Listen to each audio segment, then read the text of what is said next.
Pria miskin ini pun datang ke rumah anak sultan itu, guys. Lalu dia pun sangat terkejut melihat rumah itu sangat besar. Pria ini pun mau melamar kerja di rumah anak sultan itu. Pria ini pun langsung masuk ke dalam rumah anak sultan itu, guys. Dia pun melihat mobil mewah itu tersusun rapi dan dia pun sangat ingin memilikinya. Dia pun mulai jahil memegang aksesoris mobil itu, sehingga aksesoris itu pun langsung otomatis masuk ke dalam. Dia pun sangat terkejut, guys. Pria ini pun melihat isi rumah itu sangat kosong. Kemana orangnya semua? Lalu tiba-tiba dia pun sangat terkejut, guys. Ternyata di depan sudah ramai orang melamar kerja. Lalu dia pun langsung gabung sama orang-orang pelamar kerja itu. Dia pun sudah disediakan tempat duduk. Akhirnya dia pun langsung duduk, guys. Dan dia pun menyapa orang sebelahnya. Tiba-tiba seluruh pelamar kerja itu pun langsung berdiri karena anak sultan itu telah datang, guys. Itu adalah bos mereka. Akhirnya mereka pun langsung bingung siapa yang datang. Pria ini pun melihat ada kursi roda yang bergerak. Ternyata anak sultan itu menaiki kursi roda yang sangat canggih ini, guys. Dia pun lumpuh. Dia pun sengaja mencari orang untuk bekerja untuk melayaninya. Anak sultan ini pun sengaja membuka lowongan untuk dia mencari pelayan.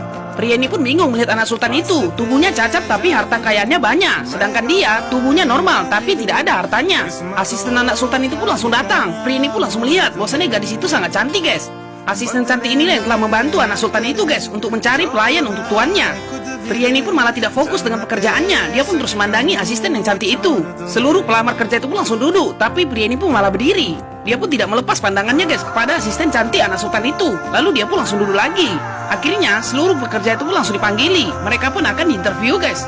Anak sultan ini pun langsung mendengarkan apa jawaban dari semua calon pekerja itu, guys. Lalu mereka pun langsung memujinya.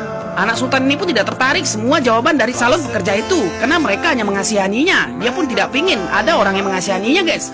Karena dia ingin mencari pelayan pribadi itu bukan hanya untuk mengasihani saja. Dia pun ingin semangat dari pelayan itu, guys. Lalu dia pun tidak dapat jawaban dari seluruh pekerja-pekerja itu. Asisten anak sultan ini pun tidak puas dengan jawaban seluruh calon pekerja itu, guys. Dia pun pusing. Lalu dia pun melihat anak sultan itu bukan yang memperhatikannya. Pria miskin ini pun langsung masuk ke dalam ruangan interview itu, guys. Gayanya pun selengean. Asisten anak sultan ini pun bingung. Penampilan pria itu beda dari yang lain. Dia pun seperti preman saja. Lalu dia pun duduk dengan gaya selengeannya, guys. Asisten cantik ini pun mengatakan, apa tujuanmu ingin bekerja di sini? Lalu dia pun langsung menjawab, guys, aku ingin bekerja di sini hanya ingin melihat kecantikanmu. Lalu asisten ini pun langsung jengkel, guys. Anak sultan ini pun langsung memandangnya karena jawabannya beda dari yang lain. Lalu dia pun telah tersenyum sama asistennya itu. Asistennya pun menyuruhnya untuk serius. Lalu dia pun langsung mengatakan, apa tujuanmu yang sebenarnya? Ternyata pria miskin ini pun baru keluar dari penjara dan ibunya pun menyuruhnya untuk berkelakuan baik. Makanya dia ingin melamar pekerjaan. Anak sultan itu pun sangat senang dengan jawabannya, guys, karena dia merasa bahwasanya dia yang cocok menjadi pelayannya. Dia pun malah menggoda asisten cantiknya itu, sehingga asisten ini pun sangat risih. Pria ini pun mengatakan, jika aku tidak lolos, tidak apa-apa, aku hanya bisa memandang wajahmu saja. Akhirnya anak sultan ini pun tertawa mendengarnya.